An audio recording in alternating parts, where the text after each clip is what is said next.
Betul ke dikatakan sunnah bila semasa solat nak sujud perlu turunkan tangan dulu ke lantai sebelum lutut, dan apabila nak bangun perlu naikkan lutut dulu sebelum tangan? Jawabnya, caranya ada dua hadis. Ada hadis Nabi letak lutut dulu, ada hadis tangan dulu. Ada hadis naik lutut dulu, ada hadis naik tangan dulu.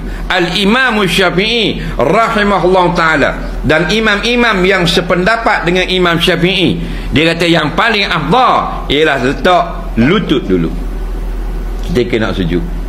Turun letak lutut. Malaikat orang yang uzur, maka letak tangan dulu. Orang uzur kan? Ya, letak tangan dulu ya Allah. Letak lutut dulu, cabuk lutut.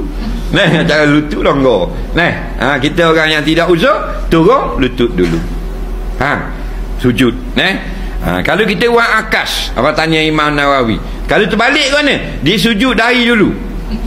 Tung berkepala dulu. Tak ada masalah, tapi takut 2-3 rakaat tanah.